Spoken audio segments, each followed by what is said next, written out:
You can do this while you're walking. You can just do it sitting in your chair. Like, what do you do for exercise? Playing random games with my kids and my husband. Nerf battles, And that's fun. And this is for headaches and tension. I call this a body scan exercise. Whether you're sitting up or laying down, close your eyes. Let's thrive in 2025.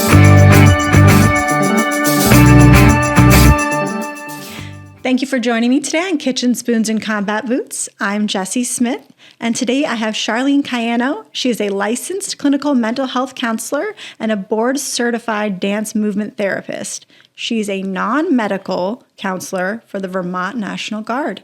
Thank you for joining me, Charlene. Thank you for that introduction, Jessie. Right. So let's get into a little bit. Okay. So I know this is a big question for a lot of people. What is non-medical counseling? Okay, non-medical counseling is a short-term, confidential, therapeutic method, okay, and it addresses issues that normally don't require long-term therapy. And I feel sometimes I'm that conduit for people who need the resources if it does turn into long-term therapy, and I'll try to help them find that right person for them. In addition to maybe it might be a financial counselor or any kind of employment questions that they might have, a program. Yeah, for sure. So you covered it a little bit on what issues non-medical counseling addresses. Do you want to go into that a little bit deeper? Yeah, sure. So one of the main ones is stress management, dealing with sadness, worry, burnout, and maybe even anger issues. Other ones are relationship issues, marital problems, couples counseling, and sometimes if they have children, they might need some parenting skills. Okay. Another big one, which I actually touch base on in a lot of my sessions, is communication issues. Okay, so are they communicating appropriately with one another? And to add on to that would be grief and bereavement, adjustment disorders or adjustment issues regarding maybe there's changes in their life, such as a divorce, a separation, deployment.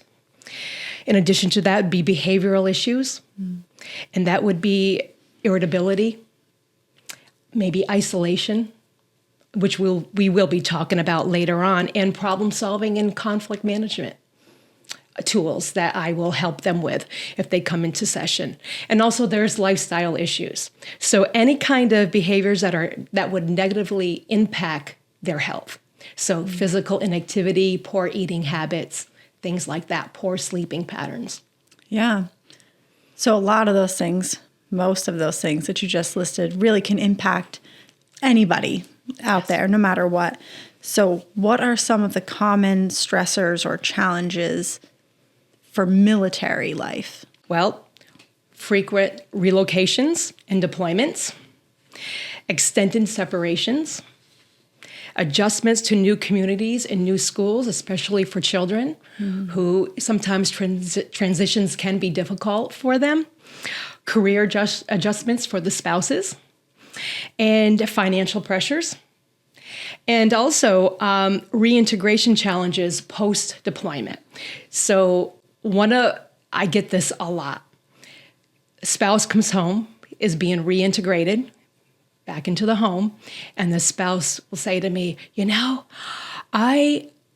I do all the dishes. I'm doing all the cleaning when he or she was gone. I'm doing all the management of the finances. I'm taking the kids everywhere to their activities, school. I'm packing lunches. They're doing all this stuff. And then the spouse comes home and they want to take control again. And the person who's been home dealing with all this, right, while they were gone, is like, hey, I've been doing all this. So, and that's where it comes to communication issues. Need to communicate appropriately. And then another one is caregiver fatigue and also guilt of the deployed parent. Yeah, those are all great. Spot on. Yeah. So this next one is a two-part question. Okay. The first is, what are some signs of stress? And then the follow-up would be, what are some ways and tools that people can deal with stress and become more resilient? Okay, this is probably going to take up most of the podcast talking about this. All right? It's your show, Charlene. So two of them are the two ones I would like to speak about today is the physical signs and then the emotional and behavioral signs. So under physical signs, we're going to talk about sleep disorders or sleep disturbances, changes in appetite, headache, muscle tension, fatigue, and digestive issues. Now, under the category of emotional and behavioral signs, we're going to talk about irritability and mood swings, difficulty concentrating, withdrawal from activities, increased conflict issues amongst relationships, and also changes in the children's behavior or academic performance. So we're going to break those down. My goal is today is to give a tool or maybe a couple tools for each of those. So I'm hoping that everybody out there can grab some paper and a pencil and write down some of these tools. Sounds perfect. Okay. So physical signs, sleep disturbances. All right, here are some tools. One is to establish a consistent sleep schedule. Set the same time going to bed and waking up every morning. Another one would be do something relaxing before bedtime. And I call this a body scan exercise. So whether you're sitting up or laying down, close your eyes, breathe, inhale through your nose, exhale through your mouth, and think about those areas that are tense. Or you could start from working down and working up or vice versa. Maybe tense, release, but just look at or get the feeling of what it feels like to be or what that area feels like. And before you know it, hopefully you'll be falling asleep. So that's called a body scan. Very simple to do. The next one is shut off your phones, your electronics, at least 1 or 2 hours before bedtime. Now, next one, changes in appetite. Try to maintain regular meals regardless of your hunger levels. So if you're really hungry all the time, you feel like eating, try to maintain that. To maybe breakfast, lunch, and dinner, maybe a couple snacks, depending. Now, if you have difficulty eating, start with small, frequent meals. Okay. And the next one is mindful eating. Try not to have any distractions, but do some mindful eating. Kind of every time you put a bite of food into your mouth, right? Think about what the texture is. What does it taste like? Does this make you feel good? Okay. It's just called mindful eating. And this is one of my pet peeves. Don't talk while food in your mouth. Okay. Mindful eating might not be the best tactic for some of the military food, but you don't want to think about the texture. We'll come up with something else for that. Yeah, that's just not mindful eating. Just get it in there.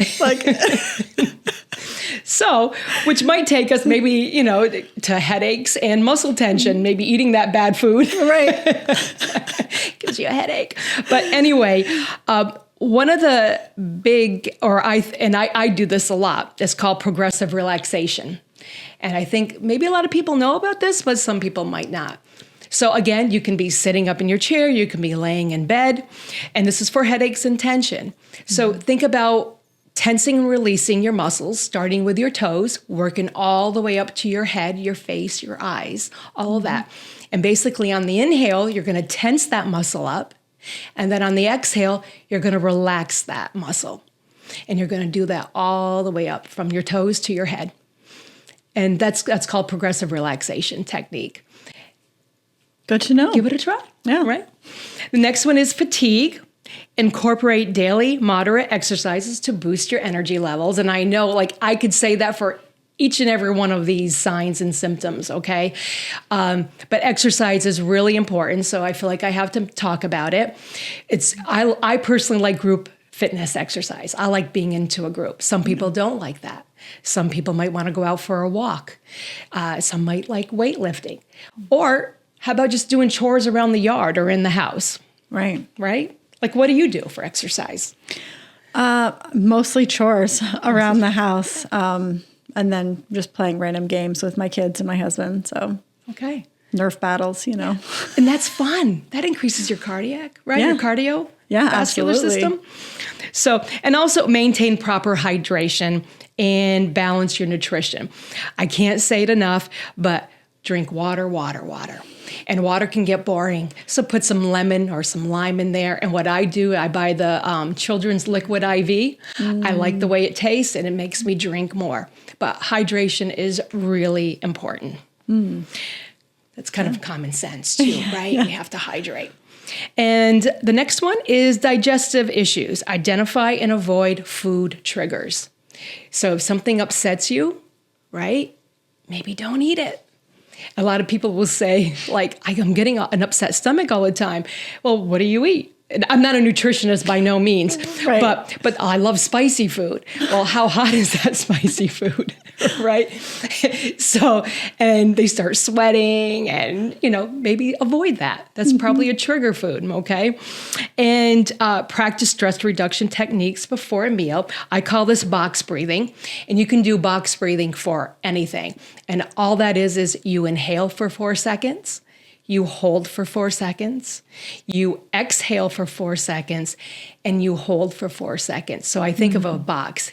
Inhale, hold, exhale, hold. And you do that several times. Yeah. And it really is effective for any one of these are these signs and symptoms that I'm mentioning here today.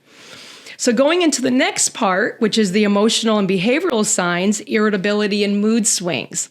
Now, I don't know about you, but do you ever get irritable or moody? I live in a house with 4 teenage girls. I know all about irritability and mood swings. So it's inevitable, right? Yes. Okay. So practice mindfulness meditation. Here's another one. It's called the 5 senses grounding technique. Basically, you can do this while you're walking. You can just do it sitting in your chair or as you leave the kiddos and go into your own space. And what this is basically you're going to focus on seeing 5 things. So look around the room, focus on it, and kind of take it apart a little bit, what you're seeing, right? And then you're going to touch 4 things. Then you're going to hear 3 things. And then you're going to smell 2 things and then taste 1 thing. All while you're sitting in the chair or maybe going for a walk. Okay? Make sense? Yeah, Something good? No, absolutely. Right? And we just talked about mindful walking, but I want you to be aware that when you're out there walking, pay attention to your posture. Pay attention to your thoughts, your feelings while you're walking. Pay attention to your senses. So it's a good time to add in that 5 senses grounding technique. Yeah. Okay. Next is maintain social connections and support systems. And this is a big one, especially for our military families, right? When their service member is gone on deployment, it's really important to keep up that social support, whether it's family, friends, or joining a group. And sometimes there's volunteers, or you might even want to volunteer. Right, to get out there. And try to find something positive during these challenging times. And I know that can be difficult, but it's really important to try to take something that might not be so good and try to turn it around and make it a positive thing. Right. Okay. Next is difficulty concentrating. And I call this, I think it was by Francisco Cerello, and he came up with this technique called the Pomodoro technique, which means tomato. I guess it was because his timer was in the shape of a tomato or something like that. And this is so this is what he came up with. So basically, the goal is to be productive and focused. And so you want to choose a task. You want to set a timer for 25 minutes. You're going to do that task until the timer goes off. And when the timer goes off, you're going to take a 5-minute break. After that 5-minute break, you're going to do it again. Do it several times. But then at one point, you're going to say, okay, you might want to make that break a little bit longer, 15 minutes, 30 minutes, and then do the process again. And before you know it, one of your tasks are done. Yeah. And this is really good to do for kiddos who need to study. Next one would be withdrawal from activities. So maintaining, again, exercise is important. Maybe you can exercise with friends. Try to maintain regular contacts with your trusted friends and family, and consider online connections in person if it's too overwhelming to go out and meet with somebody. I mean, we have FaceTime, we have Zoom. These are things that you can do to kind of maintain those social connections. This one, increase conflict relationships. I like talking about this one. So when you're sitting there with your partner or even your children, you want to have good listening techniques. So if your kiddo or your husband's speaking to you or your significant other, all right, do whole body listening. It's very annoying when the speaker is talking to somebody and the person listening is not having any eye contact. Their eyes are going somewhere else. They're fidgeting, or their knees are moving so fast, which is saying, like, get me out of here right now. All right. So trying to maintain calmness in your body, maintain eye contact, right? And then when that person is done speaking, the significant other could practice paraphrasing what they said. And this is what I like about communication techniques, is that they start a conversation. So if I'm paraphrasing what you say or vice versa, and you didn't quite say it the way I felt, I would say, that's not really what I said. This is what I mean. That's communication, and that's appropriate. Instead of, kind calling of the someone a cuss word and running out of the room. Right, screaming, flaring your hands and everything. So active listening techniques. Next is using I statements. So I'm going to give a couple of ways of saying an I statement. One is, I feel anxious when I don't hear from you after I texted you. Okay. I feel unheard when you interrupt me when I'm talking. And then I feel appreciated when you thank me for doing the dishes. So that's how you use an I statement, right? Very simple.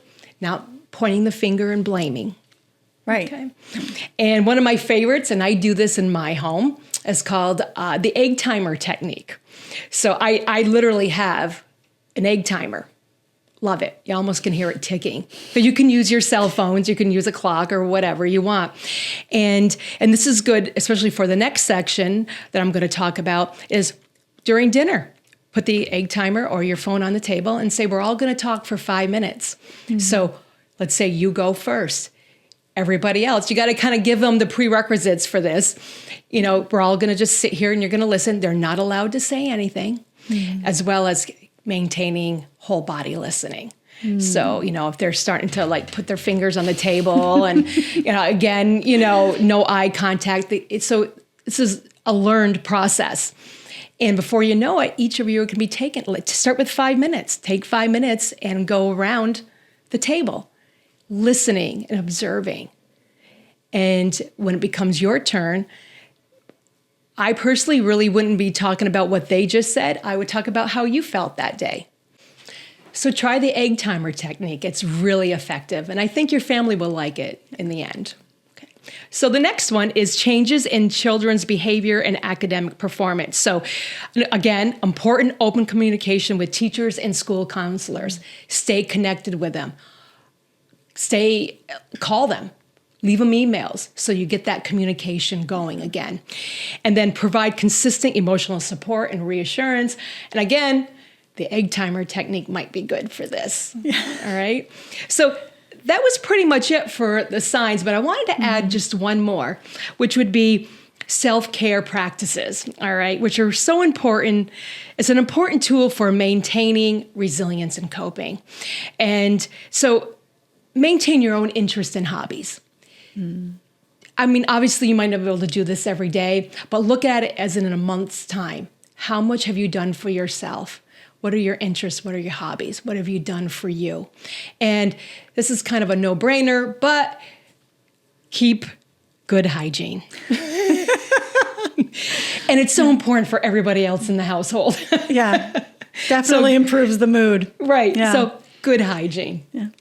And that's it for all those. Awesome. So in the beginning, we talked a little bit about stress.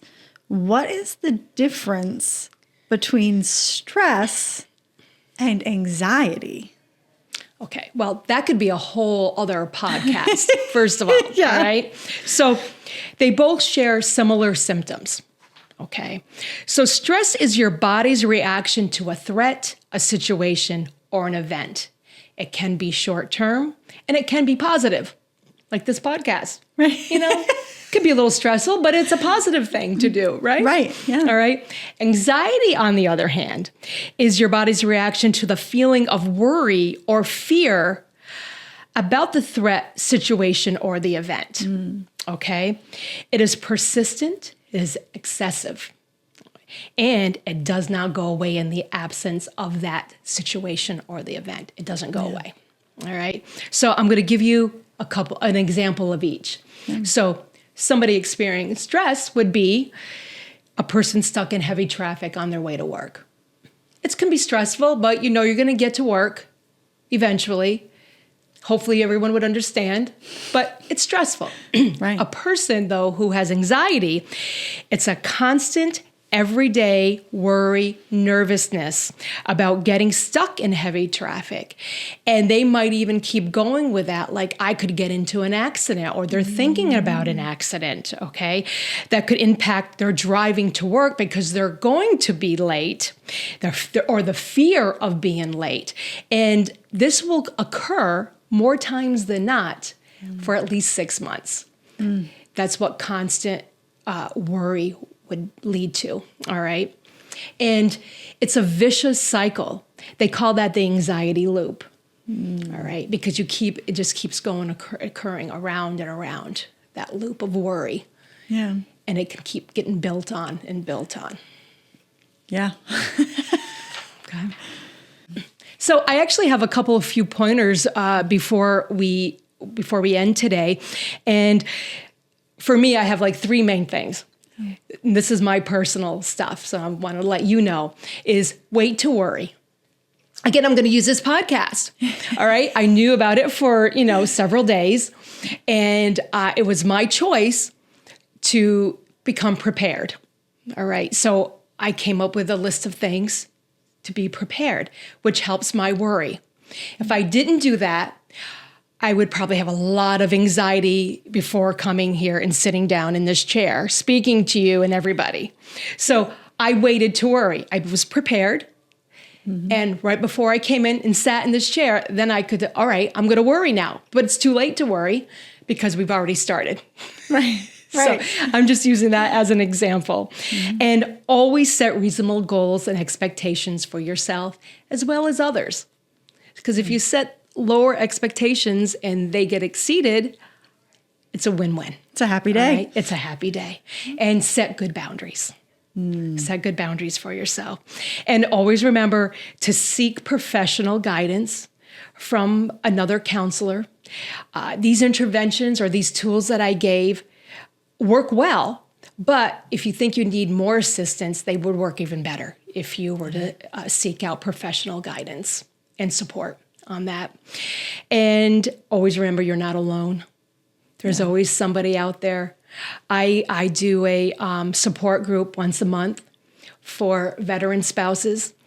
And the beauty of that group is that they all realize, even though it might be different scenarios, that there's still the same feelings behind that. Yeah. Okay, so they can really relate to each other. And another big one is take advantage of time, which what I mean by that is take time to be with your loved ones, the ones you care about, and the things that you love to do. And ending, here's an affirmation, is let's thrive in 2025. So here's a little mantra, I will thrive in 2025. Absolutely. Thank you for that. So to close this out, I have a question for you that was posed by our last guest, Sam Fontaine. Her question is one that she actually asks her daughter every night before she goes to sleep. It's, what is something kind that you did for someone today? Okay. Well, I came prepared for this podcast. And we're grateful. Okay, thank you. And I made my kiddo breakfast today. That's a smoothie. Excellent. All right. So now you have an opportunity to pose your own question for our next guest. Okay. What are some advantages and disadvantages of what you do for work? Awesome. That's it. That is a great question. Well, thank you so much for joining me today and kind of opening up the mysterious world of mental health a little bit. It was fantastic having you. Thank you, everybody. Join us next month on Kitchen Spoons and Combat Boots. Thank you. Coming this spring and summer, we'll be talking with our Child and Youth Programs lead about all things military kids, as well as a few special surprise guests. To see more Kitchen Spoons and Combat Boots, follow our Facebook page or visit the Kitchen Spoons and Combat Boots webpage to view past episodes and access connected programs and resources.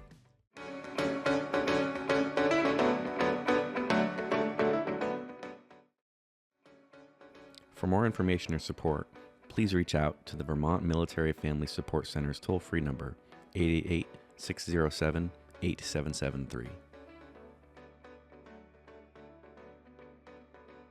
The preceding content does not constitute endorsement by the Department of the U.S. Army, U.S. Air Force, Vermont National Guard, or Vermont Military Family Programs of the organization's products and services contained therein.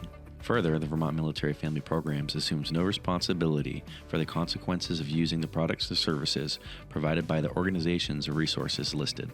Vermont Military Family Programs makes every effort to present our clients with reputable resources. We cannot guarantee the validity of said resources, and the use of such resources is voluntary.